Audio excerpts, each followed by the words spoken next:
Meus irmãos, a paz do Senhor, Cláudio Souza aqui do seu canal Discipulando com a Bíblia. Hoje trazendo o nosso resumo, um rápido resumo da nossa 7ª lição da nossa revista de jovens desse primeiro trimestre.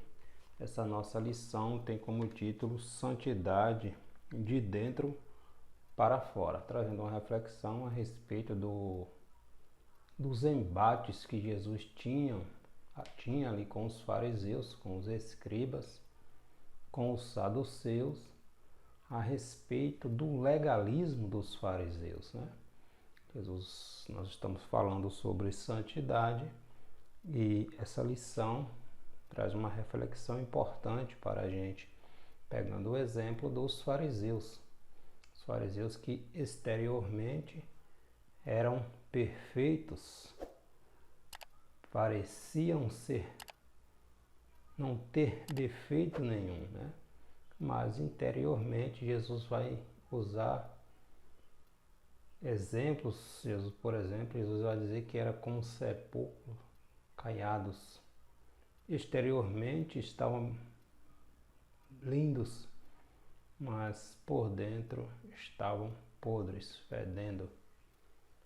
Todo tipo de iniquidade estava dentro do coração daqueles homens que deveriam dar o exemplo. Nós estamos falando de santidade e nada melhor do que pegar esse exemplo dos fariseus, que tanto confrontaram o Senhor Jesus Cristo, tentando pegar Jesus em alguma falha, tentando achar alguma falha, na verdade, em Jesus, e fizeram de tudo até ao ponto de levar o Senhor à cruz. O nosso texto principal, o nosso texto áureo, está registrado no Evangelho do Senhor Jesus Cristo, escrito pelo apóstolo Mateus, capítulo 23, versículo 27. Quando Jesus vai dizer: ai de vós, escribas e fariseus, hipócritas, pois que sois semelhantes aos sepulcros caiados, que por fora realmente parecem formosos, mas interiormente estão cheios de ossos, de mortos e de toda imundícia. Deus deseja uma santidade autêntica que vem de dentro para fora. Essa nossa lição, os objetivos que está tratando é mostrar a hipocrisia dos fariseus e escribas e os mestres da lei, nos conscientizar de que uma pseudo-santidade favorece a prática da injustiça e mostrar também o que leva uma pessoa à cegueira espiritual. Esse é o caso dos fariseus. O nosso texto bíblico, você lê, está registrado no Evangelho escrito por Mateus, capítulo 15, versículo do 10 ao 14, e também Mateus capítulo 25, versículo do 25 ao 28. Todos aqui estão tratando desse confronto, desse embate entre os fariseus e Jesus. Os fariseus tentando de todas as formas encontrar alguma falha, tentando pegar Jesus em algumas falhas. Então, os escribas e fariseus são, por diversas vezes, nós vemos nos evangelhos, ali, principalmente ali nos evangelhos sinóticos, Mateus, Marcos e Lucas, confronto deles ali com Jesus. E Jesus acaba chamando eles ali de hipócritas. Eles são desmascarados por Jesus em suas muitas pegadinhas teológicas, cujo objetivo era apanhar Jesus Cristo em alguma contradição, né? Eles tentavam ali apanhar o Senhor Jesus Cristo em alguma contradição, lançando sempre pegadinhas para o Senhor Jesus. Jesus advertiu aos escribas, aos fariseus, e a nós também, obviamente, né, que a santidade deve vir, deve brotar de dentro para fora. Os maus pensamentos vêm do coração, né? Não é o que entra no homem, mas o que sai do homem é o que contamina. Jesus vem usar este exemplo. Então, nosso primeiro tópico, o título é a hipocrisia dos fariseus e escribas. O historiador judeu Flávio Joséfo defendia que ali o judaísmo nos tempos ali do Senhor Jesus Cristo, no templo ali do Senhor Jesus Cristo, estava dividido em três classes principais: os saduceus, os fariseus e os escribas, né? Tinha também ali os essênios, tinha o grupo ali dos herodianos, grupo assim mais extremo, tinha também os zelotes, né? Grupos religiosos, grupos revolucionários que atuavam, que existiam ali no templo do Senhor Jesus Cristo. Os saduceus eram uma equipe mais elitizada, né? Muitos dos sacerdotes, dos sumos sacerdotes, partiam ali da classe dos saduceus. E os saduceus eram aqueles que não acreditavam na ressurreição, não acreditavam em anjos, em demônios, enfim, né? E eles gozavam ali do relacionamento com os romanos, né? Não, no intuito ali de não perder sua posição, né, de liderança, de referência ali na sociedade judaica. Os fariseus tinham um pouco o apoio ali popular do povo, né? E também tinha os essênios, que era um partido sacerdotal que buscou o afastamento do templo e viviam de forma isolada. A origem dos fariseus, cujos membros são oriundos de todos os níveis sociais, sobretudo ali da classe média, deu ali na época dos Macabeus, né, no século II a.C. Esse período ali chamado interbíblico, ou também conhecido como período intertestamentário, é o período, segundo o historiador Flávio Joséfo, que se inicia ali essas classes de fariseus e saduceus. Alguns historiadores atribuem que esse período dos saduceus já existia ali no Antigo Testamento, depois ali do cativeiro, né, quando não tinha o templo.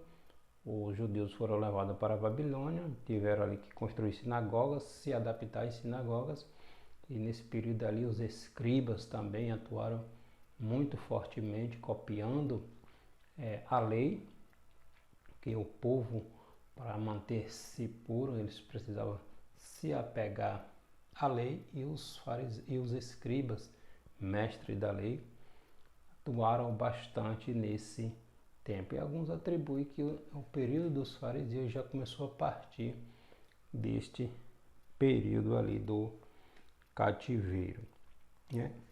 Então, eles preferiam priorizar a manutenção do seu status político, os fariseus, os saduceus, e garantir os direitos religiosos por meio de uma adaptação parcial do sistema dominante, né? Outra característica do farisaísmo é a sua proximidade com os escribas, né? Aqueles que copiavam a lei, né? Os mestres da lei, que eram responsáveis pelas ideologias dos fariseus. Nós vemos um exemplo ali, Jesus chama Nicodemos, registrado ali em João, evangelho escrito pelo apóstolo João, capítulo 3, quando Jesus tem aquele diálogo ali com Nicodemos a respeito do nascer de novo. E em João, capítulo 3, versículo 10, Jesus chama Nicodemos de mestre. Tu és um mestre em Israel e não sabe isso? Então Jesus chama Nicodemos como mestre da lei, né? Nicodemos é alguém que conhecia a fundo, profundo ali da lei, do Pentateuco, da Torá, mas Jesus diz a ele que ele, como mestre da lei, não conseguia entender a profundidade do que a mensagem dos profetas, a mensagem registrada ali no Pentateuco, na Torá, estava apontando para Jesus Cristo, né? Jesus afirma que os escribas e fariseus estavam sentados na cadeira de Moisés, dando a entender que eles conheciam bem a lei mosaica. E Jesus não nega a capacidade intelectual deles. Olha que interessante. Jesus afirma que, como mestres, ele tem todo o seu devido valor. No entanto, Jesus recomenda não proceder conforme os seus ensinamentos, os ensinamentos, as obras dos fariseus, dos escribas, porque dizem, ensinam, mas não praticam. Eles diziam, ensinavam, mas não praticavam, né? Eles colocavam julgos pesados sobre os ombros do povo com base nas suas próprias interpretações da lei, né? Eles pegavam a lei e interpretavam segundo o seu próprio entendimento, criando subterfúgio, criando situações que a lei não estava dizendo, jogando um jugo pesado em cima do povo. Jesus repreendeu essa falsa devoção deles. Jesus fez uma crítica ao comportamento hipócritas deles, dos fariseus, dos escribas, quanto às regras de purificação que ressaltavam uma falsa santificação, né, dos fariseus. Eles diziam como deveria ser feito, criavam regras para que o povo praticasse, mas eles próprios não conseguiam cumprir. Exigia que o povo cumprisse essas leis, esses atalhos que eles próprios criavam e fugia da originalidade da lei escrita por Moisés. Jesus condena as atitudes deles, dos escribas e dos fariseus, eles que eram tidos como santos e que faziam parte de uma elite entre os judeus, viviam apenas de aparência, enquanto interiormente estavam cheios de hipocrisia e iniquidade. Podemos concluir que a santidade que Deus requer de nós é uma santidade verdadeira, obviamente, né? Aquele que vem de um coração sincero, de um coração puro, de um coração transformado. Ninguém engana Deus, né? Não adianta a gente viver de hipocrisia porque estamos enganando a nós mesmos. Viver uma vida de erro, pode enganar o pastor, pode enganar o seu cônjuge, mas sua liderança, mas ninguém engana a Deus, né? Então, é interessante a gente fazer essa reflexão, né? Refletir e mudar de atitude, procurar viver uma vida de santidade diante do Senhor. Então, Jesus não negou o valor do ensino dos fariseus, é importante a gente pontuar. Nós estamos falando de santidade, Jesus não negou o valor do ensino deles, mas repreendeu sua hipocrisia, né? Que eles criavam situações que fugiam à regra, fugiam do que a lei realmente estava ensinando. Os fariseus eram partidários de uma das principais seitas rabínicas ali do templo do Senhor Jesus Cristo. É a elite religiosa de Jerusalém, aquela que deveria dar o exemplo. É interessante a gente pontuar isso aqui, que quando eles se sentiram ameaçados com a popularidade de Jesus, olha quanta hipocrisia, né? Se sentiram ameaçados com a popularidade do Senhor Jesus Cristo, porque Jesus dizia o que fazer, como fazer, e ia lá e fazia. Os fariseus diziam como fazer, mas nem eles tinham capacidade de cumprir aquilo que eles exigiam do povo. É o nosso segundo tópico, a exterioridade da santidade e a prática da injustiça. Os escribas e fariseus faziam acusações injustas a Jesus e aos seus discípulos. Jesus e seus discípulos estavam na terra de Genezaré, pregando ali as boas novas, curando, pregando, enfim, e alguns dos escribas fariseus vindo de Jerusalém, justamente para ver Jesus Cristo ali, para tentar pegar Jesus Cristo ali em alguma contradição, né? Eles perceberam que os discípulos de Jesus comiam sem lavar as mãos, e o que incomodava, na verdade, não era a falta de higiene, mas sim a questão cerimonial, a tradição. Não quer dizer que os discípulos de Jesus estavam comendo com as mãos sujas, né? Mas no momento ali de que foram se alimentar, eles não seguiram aquele ritual, né? Aquele rito ali de lavar as mãos naquele momento ali. Então, segundo para os fariseus, eles estavam quebrando a lei, estavam agindo erradamente, né? A Torá, que é o Pentateuco, né? O Pentateuco, os 5 livros da Bíblia que nós temos, né? A Torá previa alguns procedimentos quanto ao ritual de pureza. Está lá em Levítico, capítulo 11, versículo 15, também em Números, capítulo 1, versículo do 1 ao 4. Todavia, a questão levantada pelos escribas, ali pelos fariseus, não constavam na lei, né? Mas sim na tradição dos anciãos, dos pais. Eles acusaram Jesus e seus discípulos injustamente.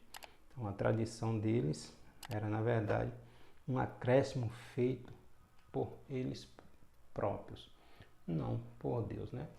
Então, os discípulos estavam se alimentando, mas no momento ali eles não lavaram a mão ali de imediato, né? Como exigia ali os ritos, né? Os rituais cerimoniais. Então, eles acusam Jesus, acusam os discípulos de estar quebrando a lei, né? Assim como acusaram Jesus tantas vezes, porque Jesus curava, ressuscitava, expulsava demônio em dia de sábado.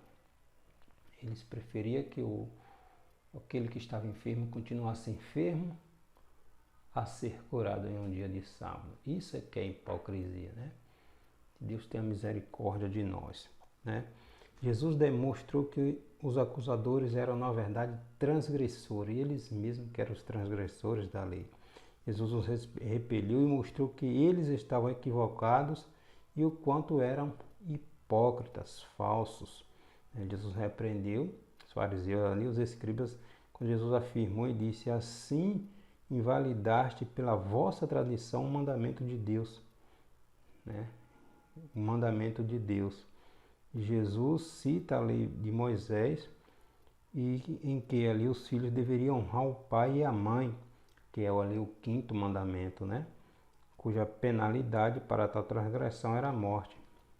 Mas para estes, né, eles não entenderam a necessidade materiais de seus pais e alegavam que o bem que possuía era chamada de corban, ou seja, oferta ao Senhor. O que acontecia? Os rabinos permitiam que o filho, aquele filho ali fiel, fizesse uma mera declaração. A tradição dos rabinos, permitiam que os filhos ali infiéis fizessem aquela mera declaração, aquela superficialidade ali, com palavras, para deixar de usar o seu dinheiro, os seus recursos, para socorrer, para dar assistência aos seus pais, né? E na verdade os acusadores eram os verdadeiros transgressores da lei. Eles diziam que não poderiam ajudar ali os pais porque eles possuíam, o bem deles era corban, era a serviço do Senhor. Quando Jesus vai dizer que primeiro deve honrar o pai e mãe, né? Então eles contradiziam o que a lei falava, criava subterfúgios, escapes, né? Suas próprias leis sobrepondo ali a lei de Deus, né? Então eram eles próprios que estavam transgredindo a lei, né? O profeta Isaías também já havia alertado a respeito da falsa santidade em nome da religião. Está lá em Isaías capítulo 29, versículo 13. Jesus exorta os escribas e fariseus demonstrando que eram eles quem estavam burlando a lei de Moisés por própria ganância. Jesus chama os de fariseus e escribas de hipócritas, né? Afirmando que tal atitude deles era errado, como está lá em Isaías.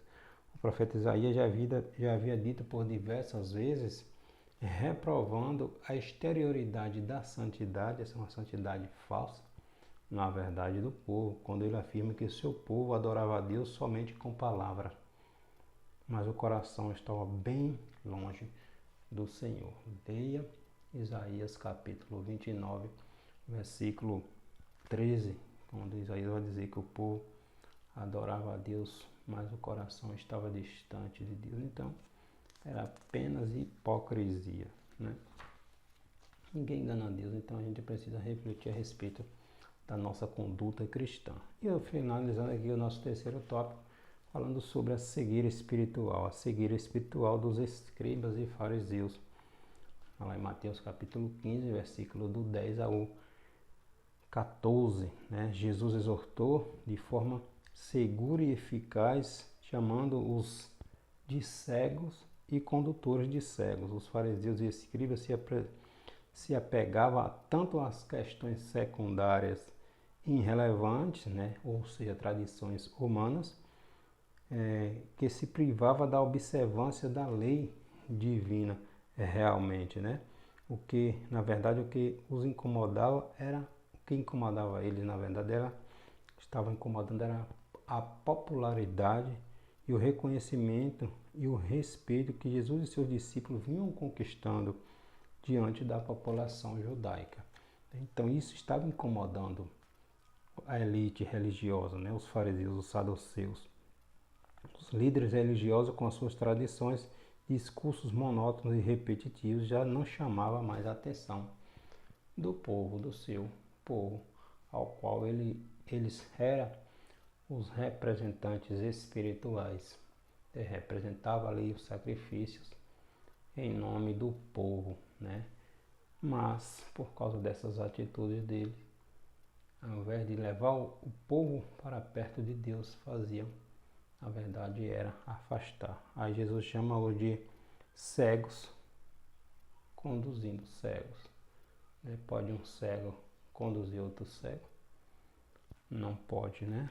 Então, o que contamina o ser humano é o que está dentro do coração. Jesus usa essa expressão, referindo ali quando Jesus estava conversando ali com os discípulos a respeito do comportamento equivocado dos fariseus. Jesus explica aos discípulos que o que contamina o ser humano não é o que entra pela sua boca, mas o que procede, o que sai do seu coração. É do interior do ser humano que provém os maus pensamentos. Mortes, adultério, prostituição, furtos, falsos testemunhos, blasfêmias, etc, etc, né? A prática, os ensinos errôneos e perversos dos escribas e fariseus ainda influencia, infelizmente, muitos religiosos na atualidade, pois, infelizmente, ainda há pessoas que valorizam mais as tradições humanas do que a palavra de Deus. Tantas pessoas que exteriormente estão lindas, estão perfeitas, são santas exteriormente, mas o interior só Deus conhece. O interior pode estar um caco, uma podridão só. Aí exige que o outro viva naquele padrão, mas o interior está podre. Hipocrisia, isso é chamado de hipocrisia. Jesus condenou veementemente esse comportamento dos fariseus e serve de exemplo para nós hoje, né? Jesus deixa claro que a falsa santidade contamina o ser humano e não o fato de comer sem lavar as mãos, como no exemplo ali dos fariseus acusando os discípulos de Jesus.